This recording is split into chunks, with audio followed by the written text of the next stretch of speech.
From Pacifica, this is Democracy Now!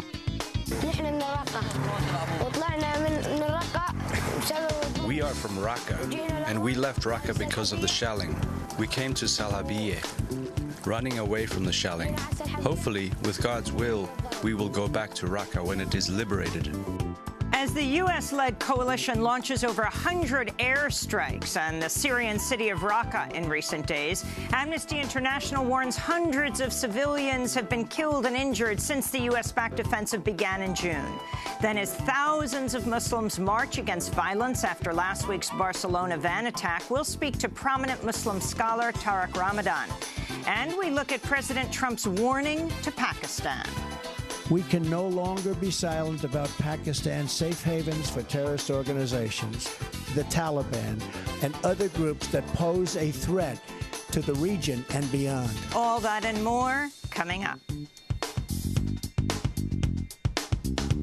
Welcome to Democracy Now!, democracynow.org, The War and Peace Report. I'm Amy Goodman. In Charlottesville, Virginia, residents cheered and celebrated as workers covered two Confederate statues, one of General Robert E. Lee and another of General Stonewall Jackson, with black fabric Wednesday in order to mourn the death of Heather Heyer, who was killed by a neo-Nazi during a white supremacist rally in Charlottesville August 12th. I feel like it's progress. I'm concerned that it will be an invitation for people who disagree with shrouding the statue to come back here, and I have concerns about that. The real resolution that I would like to see is the statue coming down, and I feel really impatient about that at this point. But I also feel hopeful that all of this has tipped off something in our country, a shift of consciousness, and that is kind of the hope that I'm holding on to. Charlottesville resident Anne-Marie Smith. This city councilors voted unanimously in favor of covering the statues earlier this week after a highly contentious town hall meeting Monday. Hundreds of residents ultimately shut down the meeting by protesting and demanding the resignation of the city mayor, Michael Signer. Why did you think that you could walk? We're going to suspend the meeting.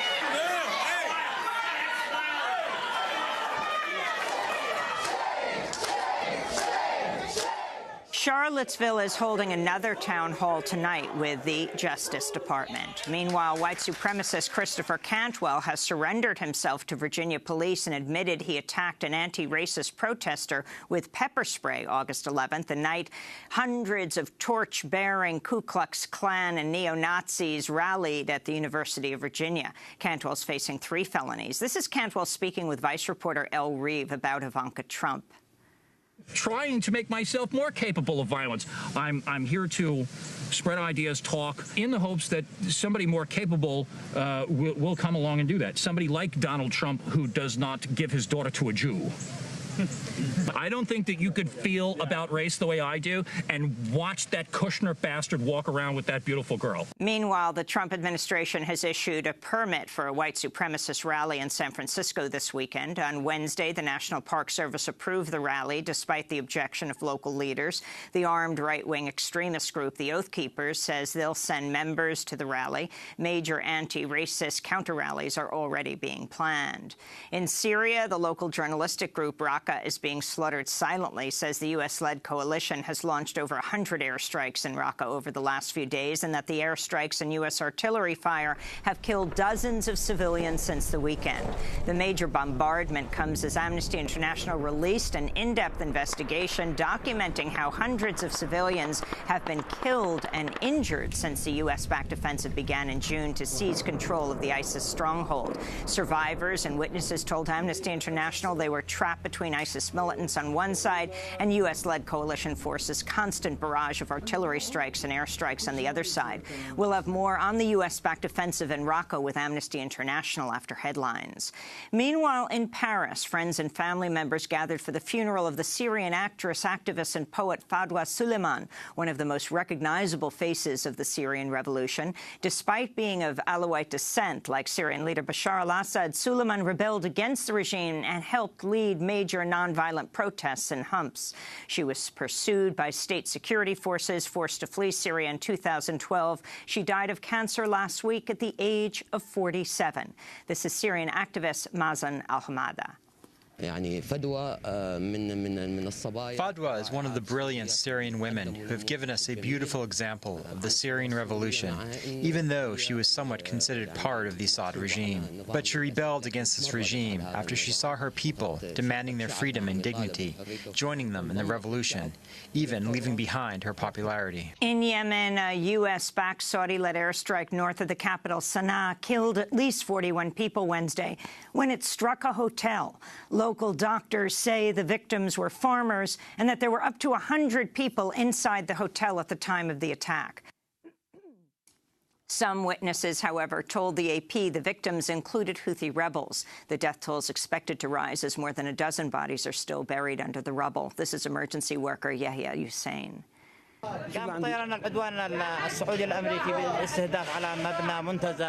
Saudi-American aggressors targeted the hotel where cut traders were staying. There were approximately 100 people in the hotel. We found 35 mortars and some body parts belonging to the victims. There are almost 13 wounded, and the rest of the victims are still under the rubble.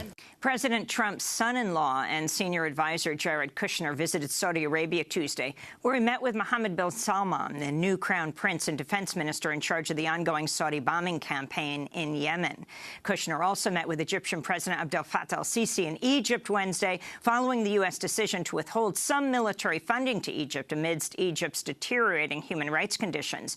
But despite withholding some funding, the United States continues to give massive military aid to Egypt. Amnesty International said, quote, Humvee, small arms and tear gas provided by the U.S. are used to oppress critics of the Egyptian government and facilitate serious human rights violations like extrajudicial executions, unquote. The White House has refused to say exactly where Jared Kushner is going through his Middle East trip, although it's known he also met with the Jordanian King Abdullah in Amman, the Emir of Qatar in Doha, and that he's slated to meet with Israeli Prime Minister Benjamin Netanyahu and Palestinian President Mahmoud Abbas today. A White House memo has outlined some of the details of President Trump's ban on transgender people serving in the U.S. military. The memo instructs the Pentagon to refuse to admit transgender people to the military and to stop paying for the medical treatments for transgendered people who are currently serving in the military. The memo gives the Pentagon 6 months to implement the ban, which was first announced on Twitter by President Trump in late July, sparking widespread outrage. 5 transgender military members have sued Trump over the ban. Thousands of transgender people are currently serving in the U.S. military.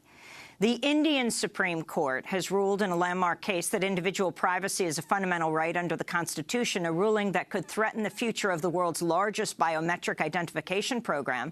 The case was over whether mandatory use of the national identity cards violated individuals' privacy rights. The ID cards began as a voluntary program, but then became required to receive social services, to open a bank account, to receive college scholarships, and to access other government programs. The cards collect a slew of personal information and data. Activists say the Supreme Court ruling is a major victory for privacy rights in India.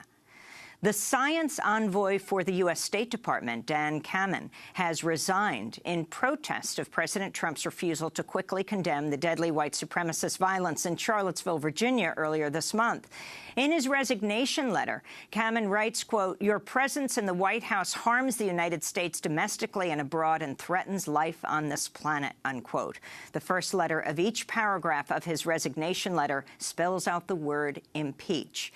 This is now resigned science envoy Dan Kammen speaking to Democracy Now! During the 2016 climate change conference in Marrakesh, Morocco, just after President Trump was elected. To be a climate denier in 2016 is to simply ignore science. A businessman is supposed to be flexible and thoughtful about opportunity. Clean energy is an economic boom, and it's a boom for equity around the planet. And to turn your back on that is to put ideology over simple, good, clean energy business and clean energy jobs. In Mexico, journalist Candido Rios Vasquez of the newspaper Diario de Ayucan has been murdered in the state of Veracruz. The longtime crime reporter for years received death threats from a former local mayor, Gaspar Gomez Jimenez, because of Rios's reporting on corruption and the mayor's alleged connection to the disappearance of a local clerk.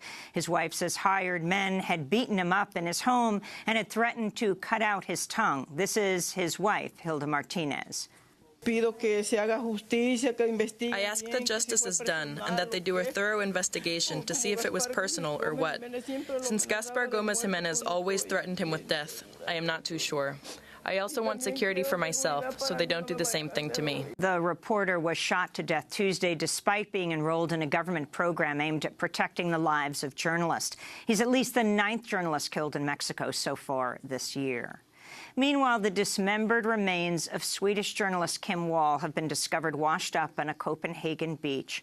Wall was last seen alive on August 10th when she boarded the submarine of Danish inventor Peter Madsen, who's been charged with involuntary manslaughter in her death. Wall had written for the New York Times, Harper's, and The Guardian, and had won an award for reporting on climate change and nuclear weapons testing in the Marshall Islands. Denmark's largest daily newspaper has called her death the most spectacular murder case in Danish history. In the Philippines, major protests against President Rodrigo Duterte's so-called war on drugs are spreading across the capital, Manila, as thousands rally to demand justice for 17-year-old Kian Lloyd de los Santos. The high school student was killed last week by police during anti-drug raids. While the police claim they shot the teenager after he pulled a gun, footage shows 2 police officers dragging the unarmed student through the streets. Witnesses say the student's final words before he was shot in the head were, "Please stop, please stop. I have a test tomorrow." Duterte's drug war has killed at least 12,500 police since he took office last year. Back in the United States, the pharmaceutical giant Johnson & Johnson has spoken out against its drugs being used in executions. Today, the state of Florida is slated to use an anesthetic drug developed by a division of Johnson & Johnson in the execution of death row prisoner Mark S.A. If carried out, it'll be the first time this drug is used in a U.S. execution. In response, Johnson & Johnson said, quote, "We do not condone the use of our medicines in lethal injections for capital punishment," unquote. A federal judge has again blocked Texas's harsh voter ID law, saying the revised version of the law does not correct the discrimination in the earlier version and, in fact, could even further restrict voting rights. The Texas law, first imposed in 2011, created a list of IDs required to vote that skewed heavily toward IDs carried by whites, such as gun licenses, while excluding IDs often carried by people of color, like, government employee IDs and public university IDs. The new version does not expand the list of acceptable IDs. Instead, it allows people without the IDs to vote if they bring additional paperwork and sign an affidavit.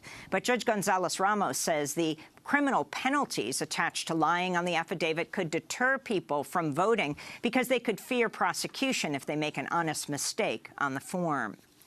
New York City, more than 1,000 people rallied in support of former San Francisco 49ers quarterback Colin Kaepernick outside the National Football League headquarters in Manhattan Wednesday. Last season, Kaepernick began kneeling during the national anthem to protest racism and police brutality against African Americans. His actions sparked similar protests across the NFL and other professional sports leagues. He has yet to be signed by an NFL team for the upcoming 2017 season, which many believe is retaliation for his activism. This is 15-year-old Luis Franco speaking during Wednesday's protest. My name is Luis. I'm here to watch the protest of Colin Kaepernick being whiteballed out of the NFL for taking a knee. There's a lot of black people being killed with no justice, and they say justice for all. We're all Americans. We all live here in America. He's taking a knee for the people that are not getting any justice. And for the NFL to take him out and tell him that he's not allowed to play, I think is wrong. I play football myself for my town, my city, and I think what's going on is wrong. I don't think that he should have been in any trouble for taking the knee. I understand why he took the knee. I understand his reason for the knee. I would have done the same thing if I was in his position. And in the Marshall Islands, the longtime political leader and anti-nuclear activist Tony DeBruym has died at the age of 72. DeBruym helped organize for his country's independence from the United States and went on to serve in a number of top political positions during his 50-year career in government. He was one of the world's most prominent voices confronting climate change, which threatens the Marshall Islands' future. He also spent decades organizing against nuclear weapons after having witnessed firsthand the U.S. nuclear testing on his homeland. This is Tony DeBruym speaking in 2015 as he accepted the Right Livelihood Award, also known as the Alternative Nobel Prize. Decades after conclusion of devastating nuclear testing in the Marshall Islands, I might be branded by some as a radical for my impassioned conviction against the use, testing, or possession of nuclear weapons. But this is not radical.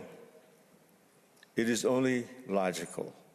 I have seen with my very own eyes such devastation and know with conviction that nuclear weapons must never again be visited upon humanity.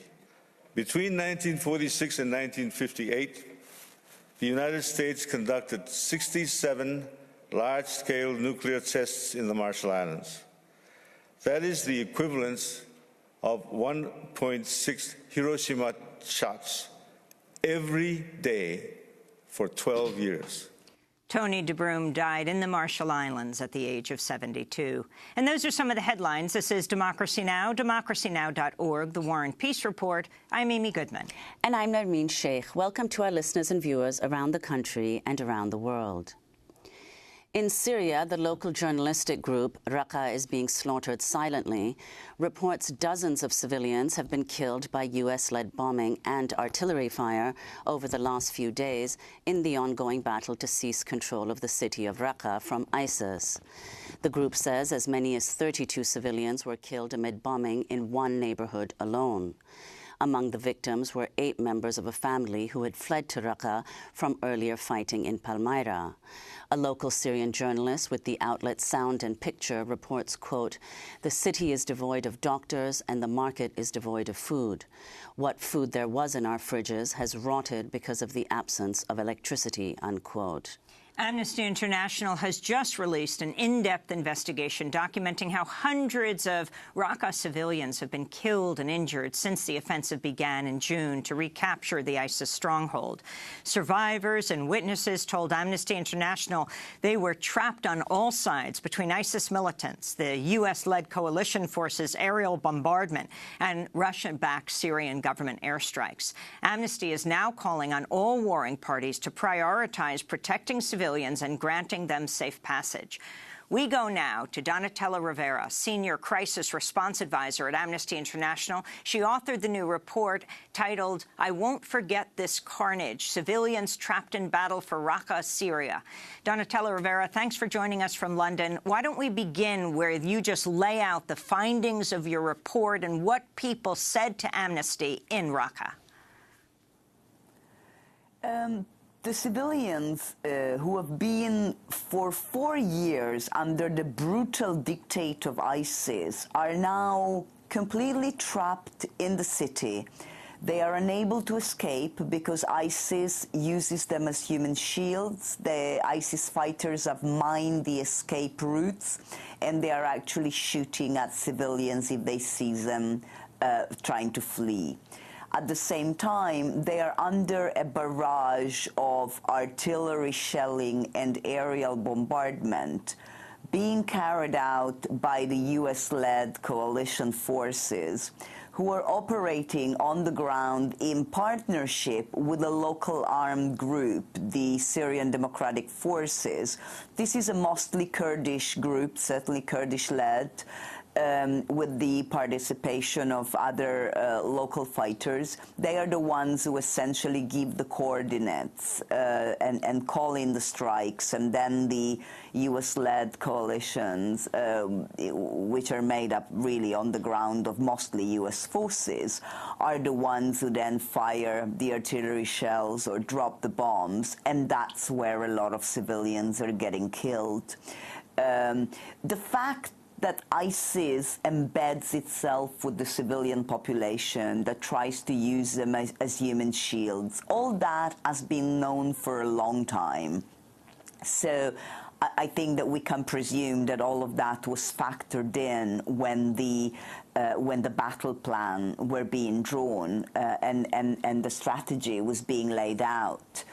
And the fact is that the strategy isn't good enough for this kind of combat in an urban setting where a few meters can make a huge difference. It can make the difference between a house full of ISIS combatants or a house full of civilians cowering and, trying to keep safe.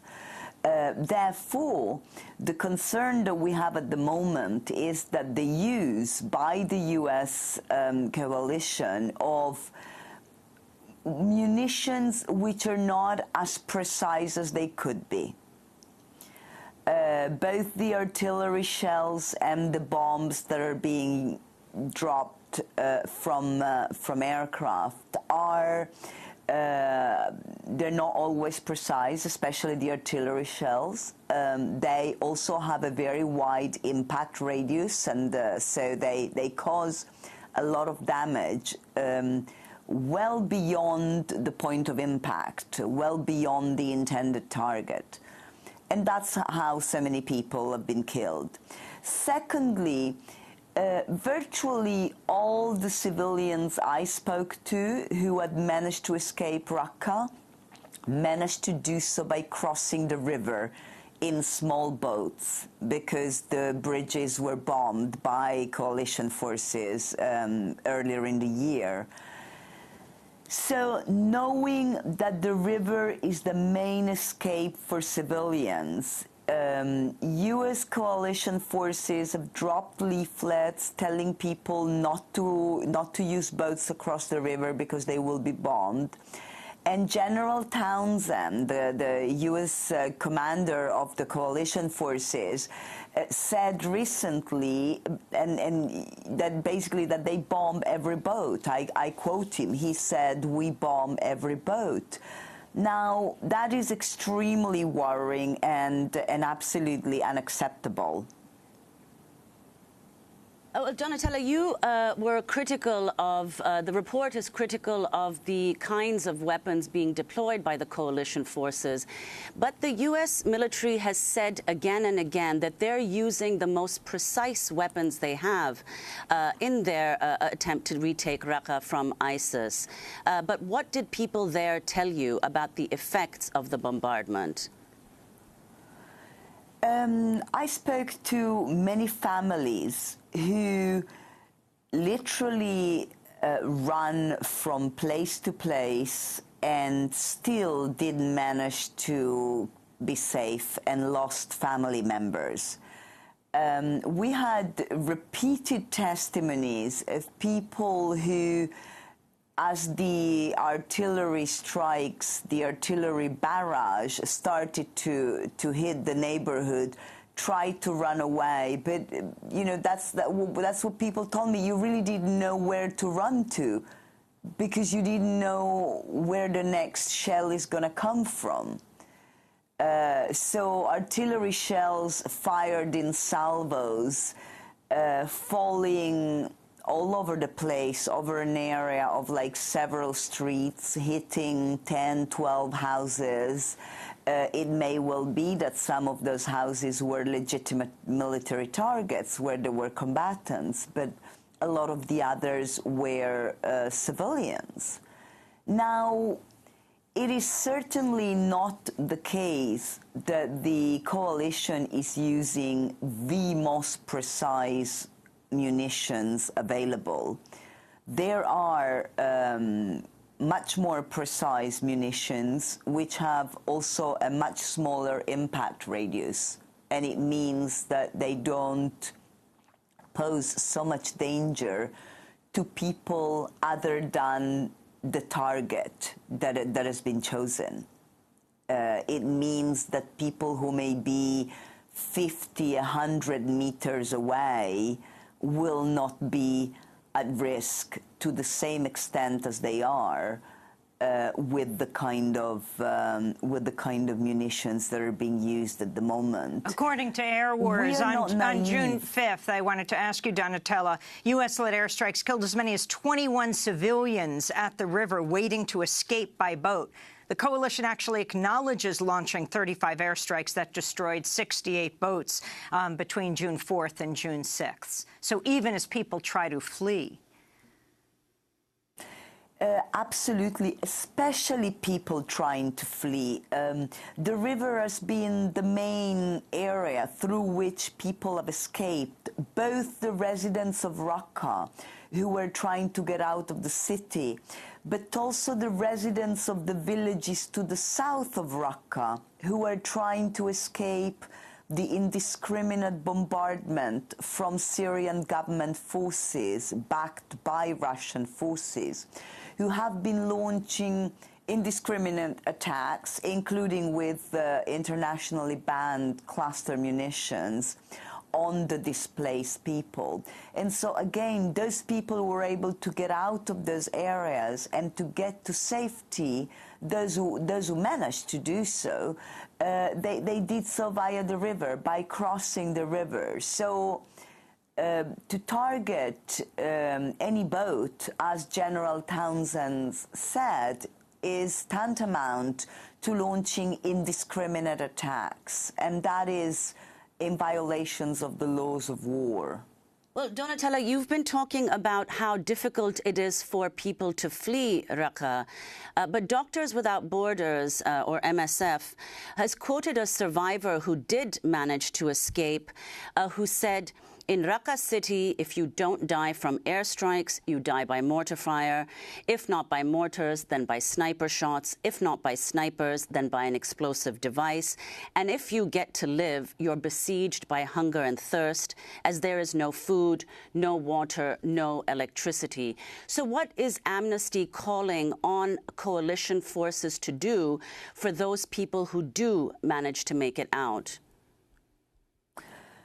Yes, and obviously, you know, some people have managed to escape, and those are the people that I've been talking to, and some of them lost family members in the process. I spoke to a woman who lost 3 family members in front of her eyes, just as they were fleeing, because their relatives stepped on what was obviously some sort of booby traps laid by ISIS.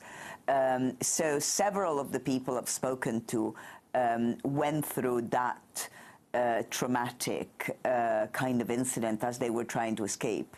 Now, those who have left are sheltering in either formal or makeshift camps, which where the conditions are absolutely dire. And again, it was very well known when the battle for Raqqa was being planned that this would result in large numbers, hundreds of thousands of people displaced who were going to need looking after.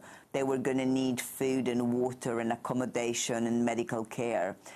And until now, the provisions of humanitarian aid for those who have managed to escape Raqqa is minimal. It's completely inadequate for most of them.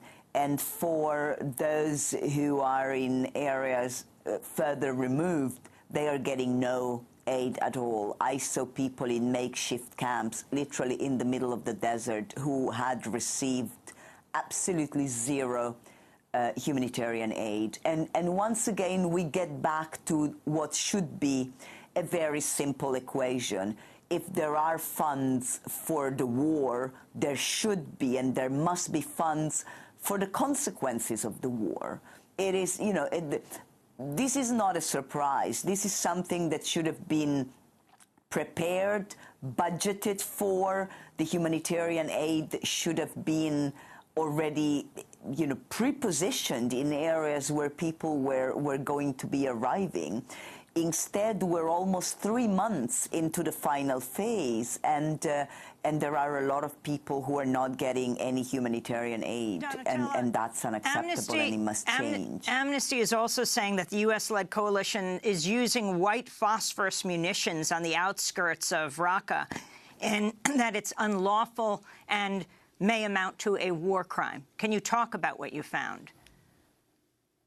White phosphorus was used earlier on a couple of occasions on the outskirts of Raqqa, so some time ago. It was used in a manner that basically constitutes an indiscriminate attack because it was airbursted, where it breaks in midair and then it sort of cascades down on the residential areas. We did not ourselves meet anybody who had been injured or relatives of people who had been killed as a result of the use of white phosphorus. But clearly, using white phosphorus in that manner, in that particular setting, is something that should not be done at all. White phosphorus is not banned, but it must not be used indiscriminately on civilians. What is killing civilians in large numbers are the airstrikes and the artillery strikes. And now we are entering a very crucial phase in the battle for Raqqa. It's the final phase. The fighting is happening right in the very center of the town. There is nowhere to run to. There is no escape, neither for the civilians nor for the ISIS combatants, who are therefore more likely to, on the one hand, fight harder and on the other hand, put more pressure on the civilians not to allow them to escape. And so it is really crucial that every feasible step that can be taken, every precaution must be taken.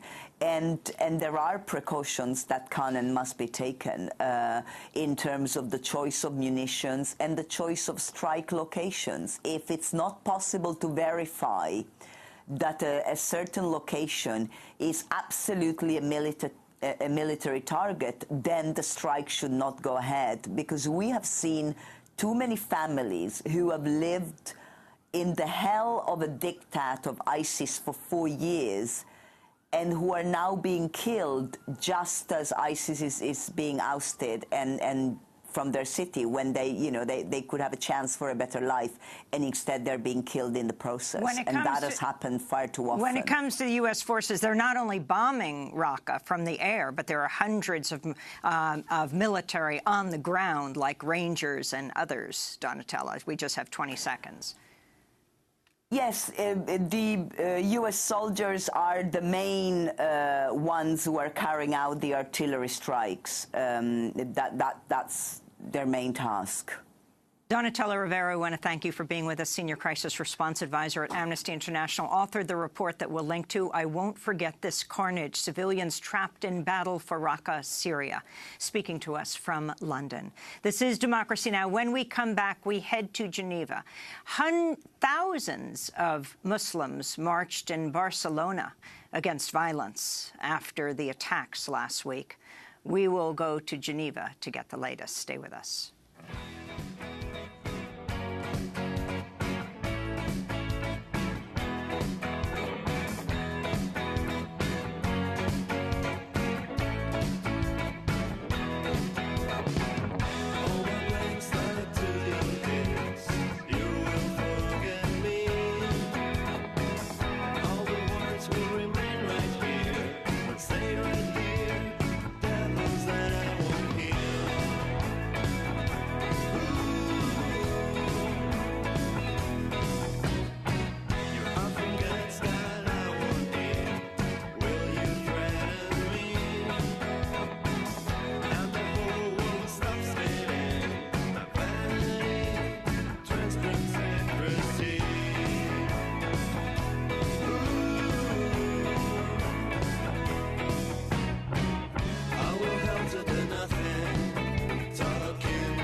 Talking with Accidents by Beach Beach here on Democracy Now!, democracynow.org, The War and Peace Report. I'm Amy Goodman with Nermeen Sheikh.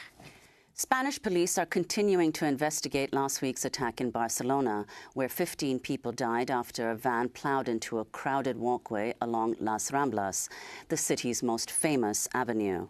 On Monday, police shot dead the man suspected of driving the van, a Moroccan-born 22-year-old named Yunus Abu Yaqub. Police believe he was part of a 12-person cell plotting to carry out a series of attacks. 8 of the cell's members are now dead. 4 suspected members have been detained. The police investigation is now focused on the role of an imam named Abdelbaki Assati.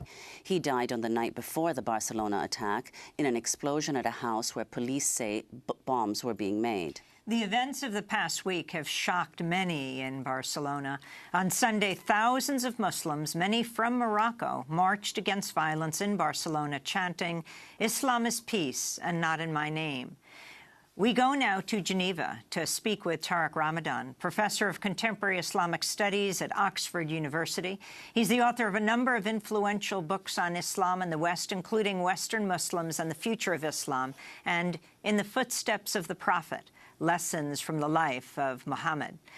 Professor Ramadan was named by Time magazine as one of the most important innovators of the 21st century. Professor Ramadan, welcome to Democracy Now! Can you talk about what happened in Barcelona? Both the attacks, are they on the increase around the world, and also the response? Very few people in the West reported on the thousands of Muslims who marched against violence Sunday. Yes, I think it's important to understand that, yes, it's increasing, and we have people going very far and very quickly. These are cells that are informal in a way, and anybody can do and can launch an attack on civilians. It happened in France, it happened in Barcelona, it happened before in the UK. So we have this happening now, and also it happened in Finland. We have this happening now in Europe, and of course we need more security. We need to condemn as Muslims what is happening, and it's right to say that this cannot be accepted and has to be condemned. And I kept on saying to Muslims, we can't say that they are not Muslims, and we can't say that this has nothing to do with Islam. We have to take a position and to say that these people are Muslims. They are saying that they are Muslims, and some of them are quoting verses of the Quran, so we have to take a stand. So this is one thing that we have to do, and we have to condemn.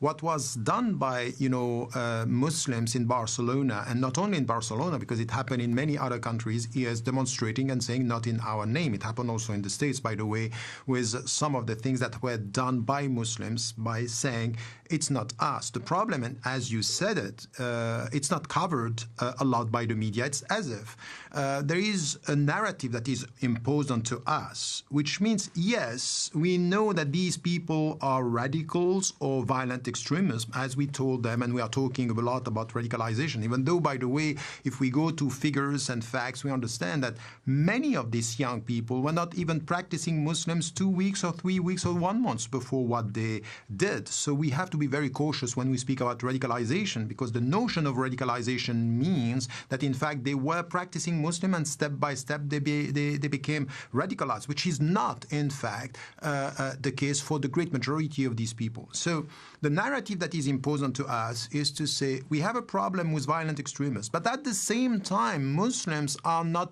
vocal, they are not condemning enough. And for the last 15 years, and it started in 2001 in the States, I have been asked, you have to condemn, you don't condemn enough. And so, look, when are you going to listen to the great majority of the scholars, the consensus among the Muslims that is to be condemned by Muslims, and it's not something that we are condoning and something that we can accept. So the voices are not heard, and my point here is something which is connected to the story that you have before.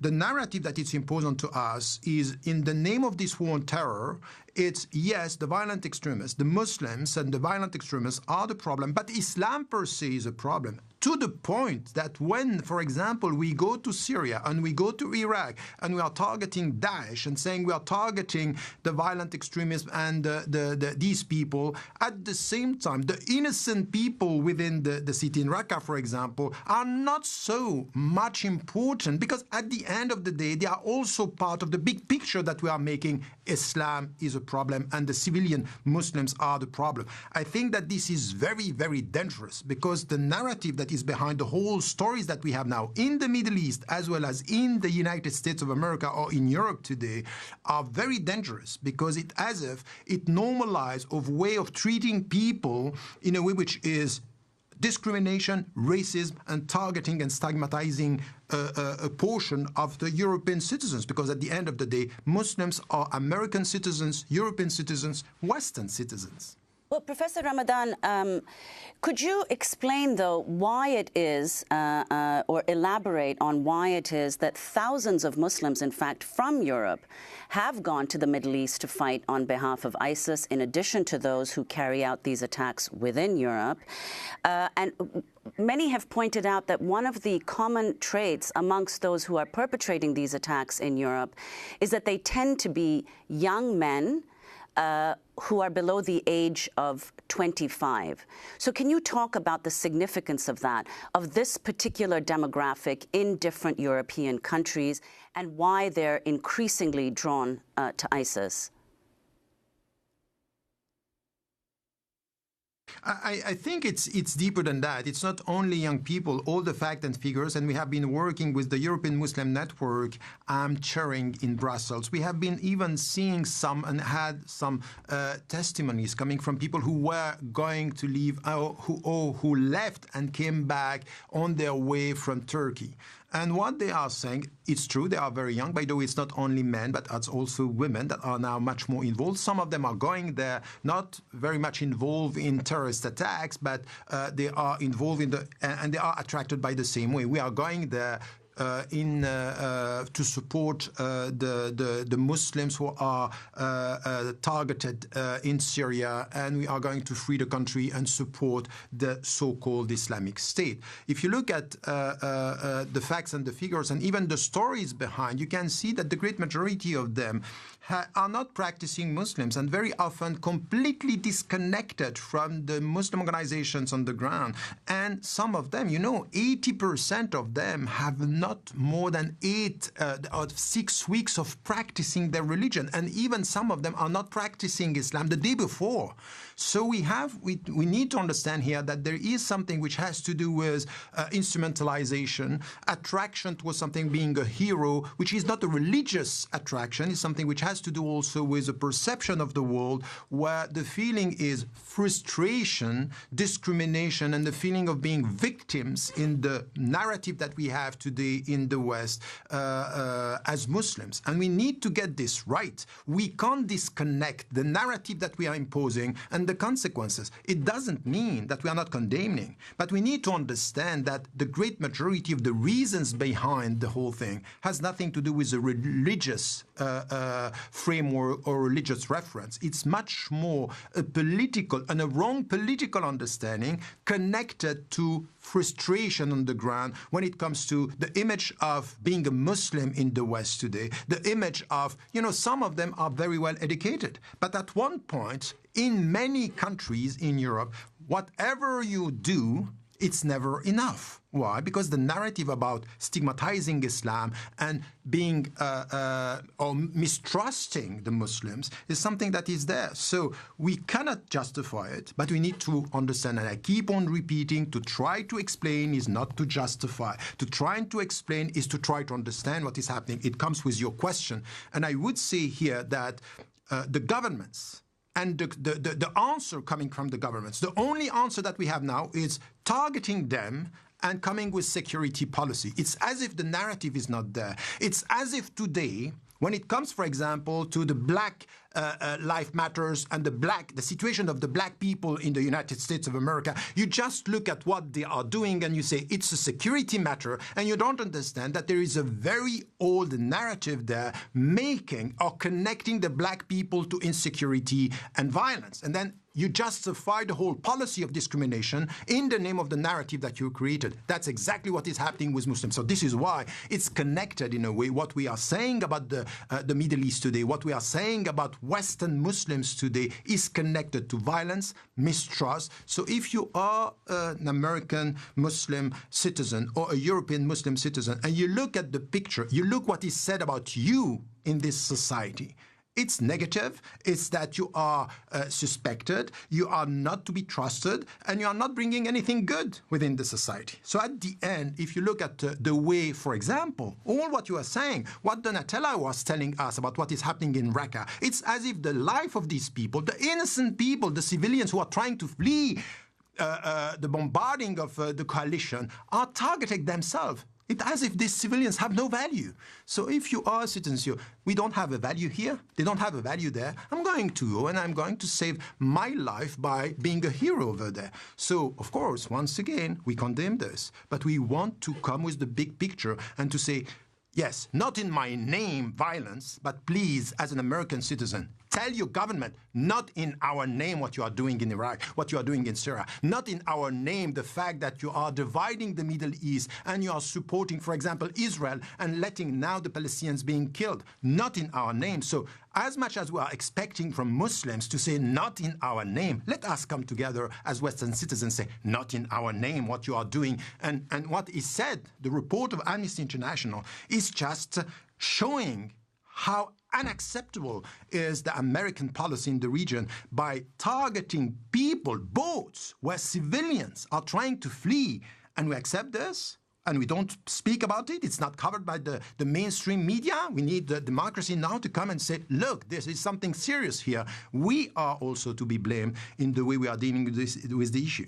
Well, Professor Ramadan, on that point of media coverage and what is covered and what is not, even as we're covering the fact that attacks of this kind have recently been increasing in Western Europe, the number of casualties in the Middle East from terrorism and the surrounding region is exponentially more than the West. Just this morning, Al Jazeera reported that of the almost 35,000 people killed in terrorist attacks last year, only 238 were in Western Europe, while almost 20,000 people died from terrorist attacks in the Middle East and in the surrounding region.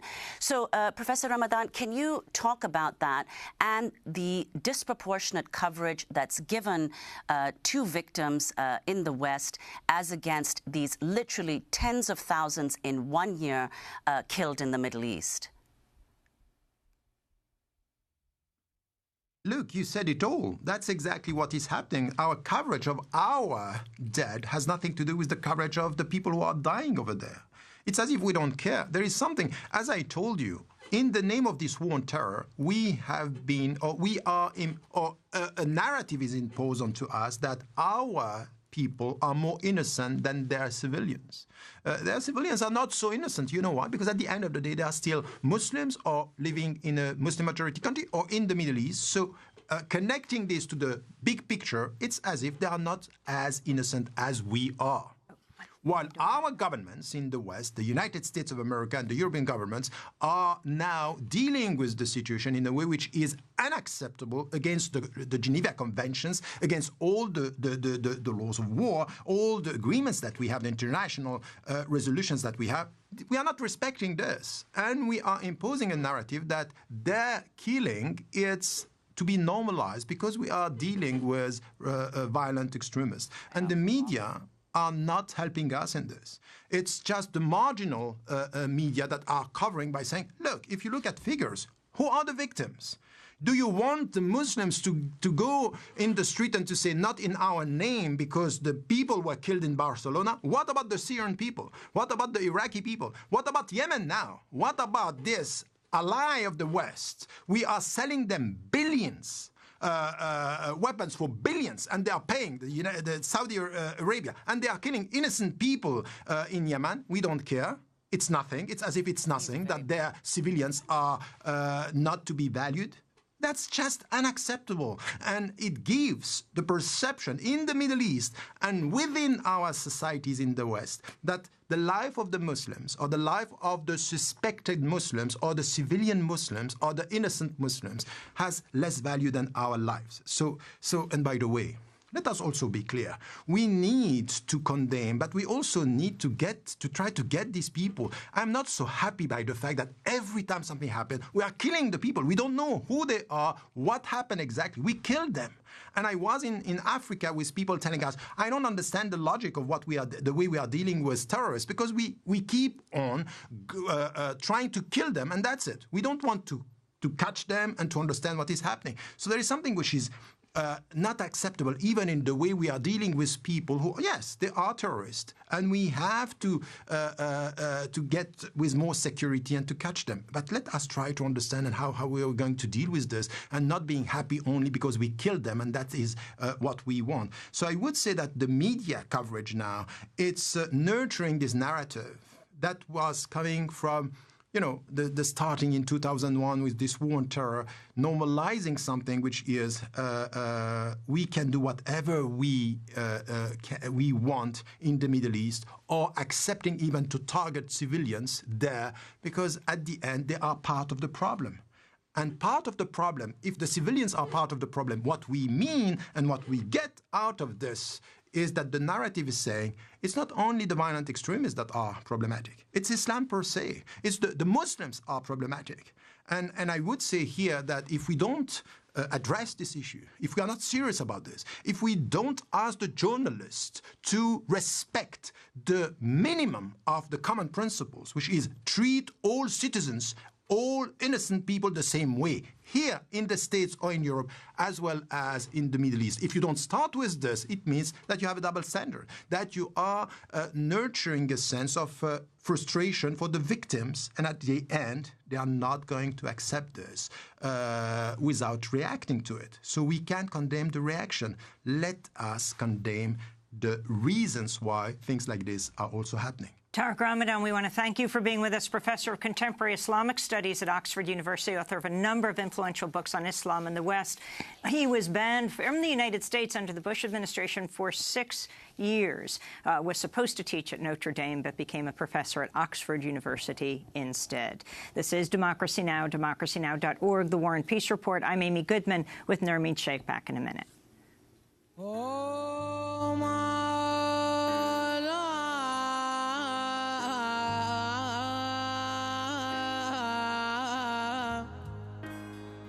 Oh, Mawla,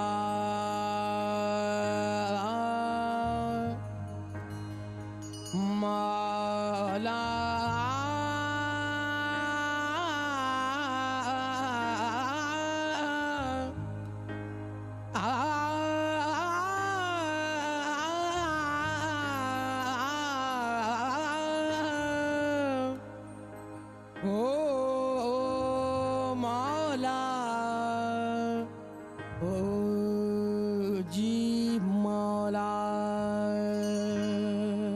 Abda Praveen here on Democracy Now!, democracynow.org. I'm Amy Goodman with Nermeen Sheikh. We turn now to look at Pakistan. On Monday, President Trump announced an escalation of the U.S. war in Afghanistan. He also issued a warning to Afghanistan's neighbor, Pakistan. We can no longer be silent about Pakistan's safe havens for terrorist organizations, the Taliban, and other groups that pose a threat to the region and beyond. Pakistan has much to gain from partnering with our effort in Afghanistan. It has much to lose by continuing to harbor criminals and terrorists. President Trump went on to say that the U.S. would develop its strategic partnership with India, calling on the Modi government to help in Afghanistan. Observers say that the move might be a signal to Islamabad that the U.S. would back India in the struggle between the South Asian rivals, unless Pakistan severed ties with the Afghan Taliban and the Haqqani network, one of its factions. We go now to Ithaca, to New York, to where joined by Raza Rumi, Pakistani journalist who was targeted by a Taliban-affiliated militant group in 2014. His colleague was killed in that attack.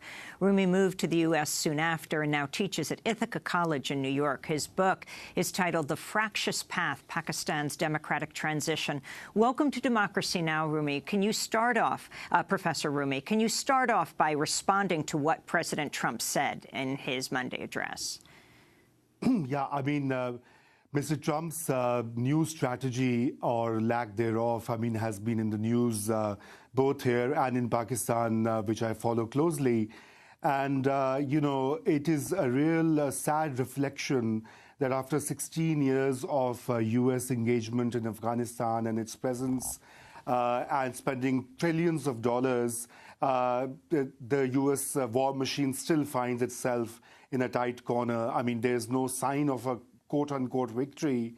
And instead, the path that has been chosen has been that of scapegoating Pakistan, which itself has been rendered unstable due to the Afghan situation, leading to nearly 70,000 deaths in Pakistan of both civilians and military. And I think it is, Trump has a point about the safe havens to the Afghan Taliban and all of that. But at the same time, Pakistan has been trying to fight some of these militias and sort of punish them as well since the last 3 years. And all of that effort and all the country's local situation has been ignored in this larger narrative of which is a very U.S.-centric narrative, unfortunately. And I think the call to India is going to be even a more worrying sign, because India and Pakistan rivalry spans over 7 decades. They fought 4 wars, and they both are nuclear-armed states. And if you actually escalate that conflict in the region, it is not a very responsible thing to do for a superpower. Well, Raza Rumi, you mentioned, one of the groups that the U.S. is calling for the Pakistani government to sever ties with is the Haqqani Network, which is an affiliate of the Taliban. Can you explain who the Haqqani Network is and how it began? Well, Haqqani Network is one of the leading factions within the Afghan Taliban, and the Haqqanis originally were trained and supported by the U.S. during the 1980s in the war against Soviet Union when the Russians had occupied Afghanistan. And so, you see, we have a theme here in this region of all the earlier experiments with Islamic militancy and propping up Islamic extremists against these evil Soviets. That has now taken a full circuit, and all these former allies have actually turned against the Western countries, like the U.S., who supported them in the first place. But that's a separate story. Haqqani Network operates both in Afghanistan. It has close ties with Pakistan's government and its security agencies, but it also has a presence in the Middle East, in the UAE, and in other countries where it raises a lot of money and manages a lot of real estate and businesses. But having said that, on the one hand, the U.S. says that they want Afghan Taliban, including the Haqqanis, to be part of the final solution or the reconciliation. On the other hand, they also want Pakistan to go and fight and attack them. So either Pakistan can actually bring them on a negotiating table or fight. It can't do both, because that's a contradiction in terms. And I think this is the real confusion here.